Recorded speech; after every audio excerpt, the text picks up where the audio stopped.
I would vote J.K. Simmons just because anytime he wants to go on a date, I'm ready. Yeah.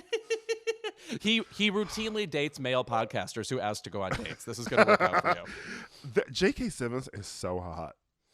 No, maybe I just want to hear him screaming at me in bed, where are those pictures of Spider-Man?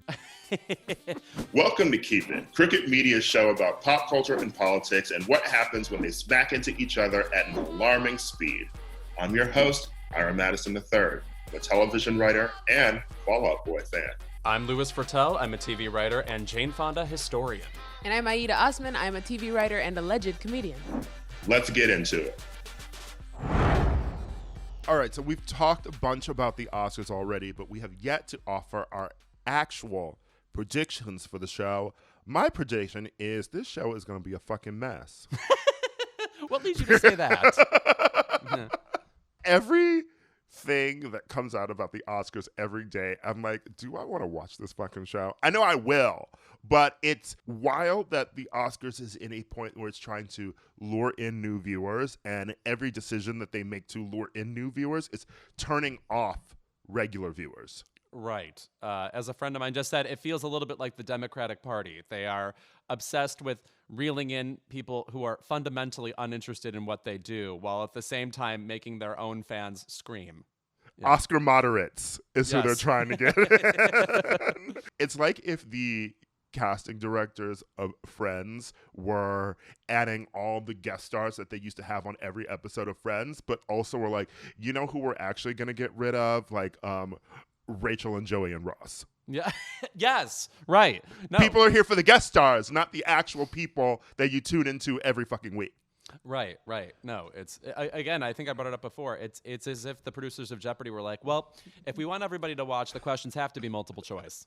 I would just want to say about Oscar predictions, I am not good at them. It's not really a skill set I pride myself on having. Obviously, there are always surprises the night of, but the things I end up predicting well are the things everybody predicts. So just this is going to be humiliating to me, and I look forward to that, but just be aware. Mm-hmm. I tend to sort of be good. I've won a few Oscar ballots in my day. I think last year when we watched the Oscars together, I think I had like maybe lost by like 1 point because I tend to always you'll see it on here. There's always at least one or two categories where like I can't pick who I think is going to win, and I have to support who I'm rooting for. Yeah. Oh, I see.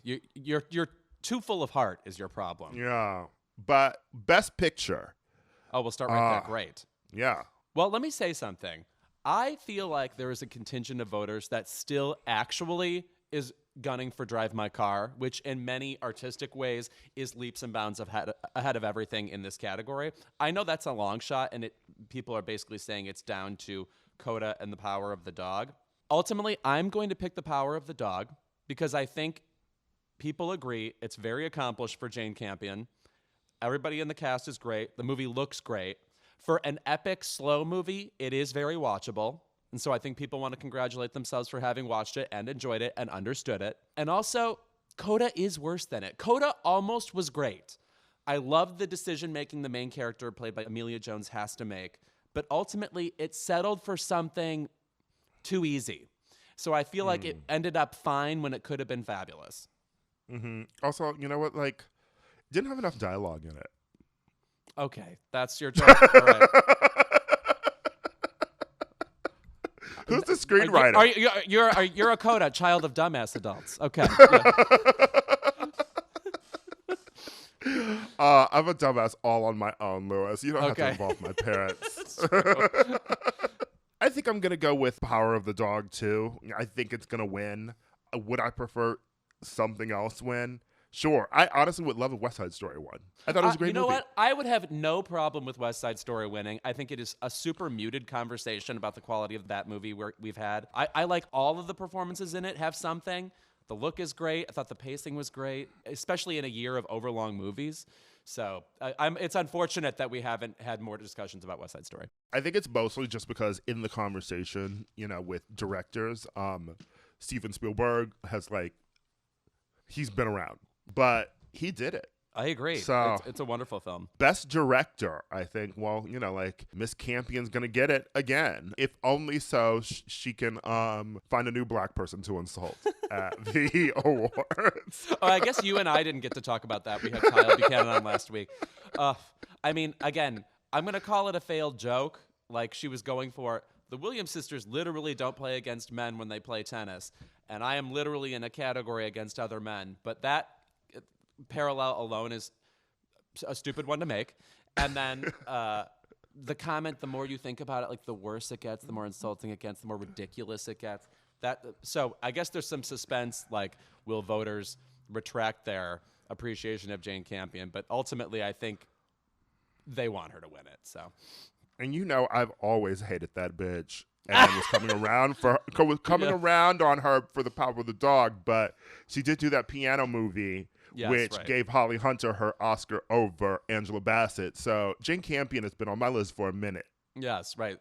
Almost 30 years, in fact. So you've been, this is a 30-year grudge, okay? I am coming out of Jane Campion's head in the shower. That's what kind of grudge this is. And also she beat Stockard Channing in 6 Degrees of Separation, which is one of the great stuffy upper crust performances of all time. It's weird because it's such an interesting category. I don't know if I would give Spielberg the award. I thought obviously we fucking love West Side Story, and we said that we would be fine if it won Best Picture. I think that what I really love about it is him trying his hand in a musical, and it's amazing. But I think that he could get a Best Director for doing a musical later. Like, this is his first musical. Let's do it again. All right, yeah. Play it again. It's also weird that this is like one of P.T. Anderson's best films. And Licorice Pizza has completely dropped out of the combo. Well, other than people are upset necessarily with what is deemed a racist scene. The John Michael Higgins character who has the wife and he talks in an exaggerated Japanese accent, and then he can't understand what she's saying. It's going for a broad laugh and coming up with basic racism. Yeah, I mean, it's about what you'd expect from the director of Boogie Nights. I mean, this man gave us Phantom Thread. I mean, I love that man, but he is still a straight white man. Right. Can't expect too much from him.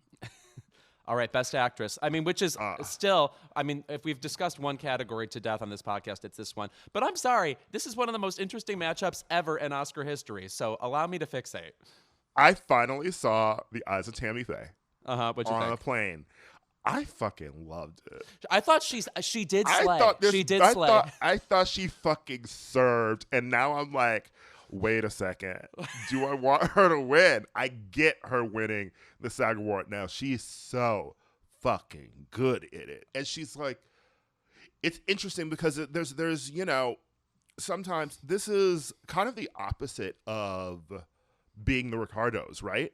Because you could put a side-by-side. People have put the side-by-side of Chastain with Tammy Faye, and like it is eerie how much they are the same person. And how much she doesn't look like Jessica Chastain. Yes. Yes. And Nicole Kidman, on the other hand, is sort of, it's an interpretation of Lisa Ricardo, which I think works. I love Nicole Kidman in this film. I actually like everyone in this category, except I am putting still as my choice Penelope Cruz. This one is my going with my heart one because I'll Motivar Hive till I die. Sure. But I still think this is Penelope's best performance. I think it's certainly in her top 5. I mean, who can forget Voltaire? Who can forget Captain Corelli's mandolin? I'm kidding. I mean, honestly, Vicky Cristina Barcelona. Duh, of course. Here's the thing. Every time I look at the names in this category, I am immediately flooded with 3 or 4 reasons it could still be them. Like that's what, like I'm sure you probably thought Kristen Stewart was your favorite before, Now it's like, oh, is she 5th? Like, who knows? I saw Spencer and like hopped in my car and blasted that song from the end of Spencer as I drove around LA. Right. So you lived Spencer. Great. Yes, yes. And then I went to KFC. And then the paparazzi killed me in a tunnel. This is my ghost. By the way, we went to our friend had a Spencer-themed birthday party where he got KFC. This is not SponCon. Guys, it was the most delicious meal I had all month. Okay, moving on. I think I'm going to go with, God, people. I can't believe I'm saying this. I am going to go with Jessica Chastain to win. I think she will win. But I would vote for Penelope Cruz. I would pick Jessica Chastain if it was for the 355. Which is in danger of becoming my new salt. 357? Yeah, right. Yeah. It is in danger of becoming my new salt. I love the 355. I've already rewatched it twice. Are we sure it wasn't just a good movie trailer and then there was no film at all? I don't know. Then what did I watch 3 times? I would love to know. Okay, Best Actor. This is another interesting category. And also, I think this is a controversial choice. I am going with Andrew Garfield because I think when you see all 5 of the choices, you're like, who slapped on film? And I think Andrew Garfield, like, you couldn't have cast it better. He made that character almost likable, and he is such a extreme narcissist, but like powering through those songs. Love the way he sings them. Love the emotion of those songs. Everybody else in this category, legends. I wouldn't say any of these are their definitive performance. I would agree with that. These are all amazing actors. I love each of them. And it's also neither of their best performances. I would say I'm going with Will Smith because I feel like it's his time. He has delivered Oscar-worthy performances before and hasn't gotten his Oscar. And I love winning Oscars. Just, give someone an Oscar when it's their time. Like when Denzel got it for Training Day. Right. And also, Will Smith put out a really weird and revealing memoir, and that should be rewarded. Absolutely. It shocked me. Honestly, speaking of Tammy Faye, I mean, I thought Andrew Garfield was maybe even better in that film. Yeah, and he's so weird in that movie. Right, like slimy in the right way, like enigmatic, in a way that it justifies how naive Tammy Faye's characters is. That's sort of a problem I have with that movie. It really pretends she had no idea what was going on. She was a saint. She loved LGBT people. She's just, a laundry list of wonderful qualities. And meanwhile, he's the only dark force in that couple. It feels a little unlikely, but he was deliciously evil though in that scene where like he finds out about the affair and then goes to bed and it's like in the morning it's like, I forgive you, but you're gonna have to talk about it on air. Right. Yes. Great scene. Great moment. What a great scene. Scene. No, Best Supporting Actress. Well, we have 2 keep it veterans here, Ingenue Ellis and Ariana DeBose. And I think it is between those 2. I do too. I think it's going to be Ariana just because she's won every precursor. She's also, of course, very memorable in the movie. Wonderful gown. Honestly, she'll give a great speech. Yes. Also, queer woman, so you got to support that. That's true. I don't know that Jessie Buckley did that much in The Lost Daughter for this nomination. Unfortunately, I just don't like that part of the movie. I didn't need flashbacks. I just wish Olivia Colman's character was given no context other than she's sort of done with being a mom. How about that? Yeah.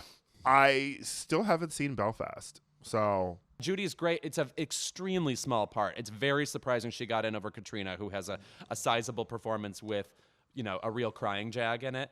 But Judi Dench in this movie, there is a moment when the family wants to go see Chitty Chitty Bang Bang, the movie about the flying car. And I love Chitty Chitty Bang Bang. And she hears about it, and her reaction of disgust is so funny. Like Judi Dench, hilarious. Okay. Are you saying she's a Bedknobs and Broomsticks fan in the movie? Potentially, yes. They don't explore that subtext.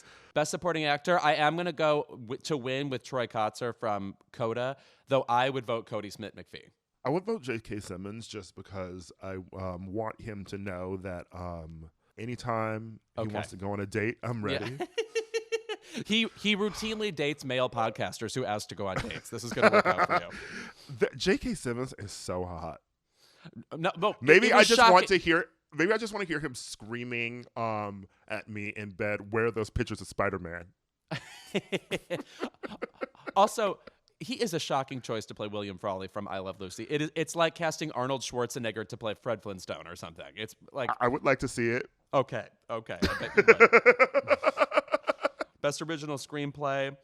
I would vote personally for Worst Person in the World, though I think the winner is going to be, oh my God, is it Don't Look Up? I think that might be it. Because everybody saw that movie, so I'm going to say that. And then adapted screenplay, I'm going to go Power of the Dog, and that'll be another Jane Campion win.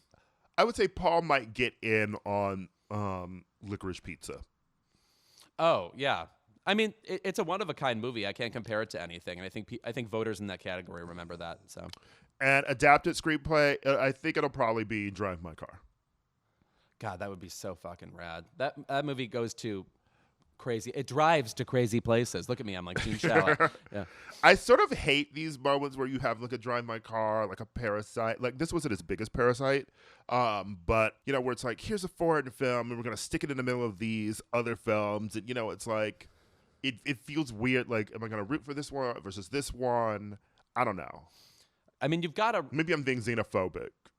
Because I love Drive My Car. I'm just like, I wish it were more the norm where there are other foreign films like in the race. Like, I think that Parallel Mothers should be in there, you know? I just feel like every year the Oscars always throws like sort of one in there, and then it's just sort of like, all right, well, what are we doing here?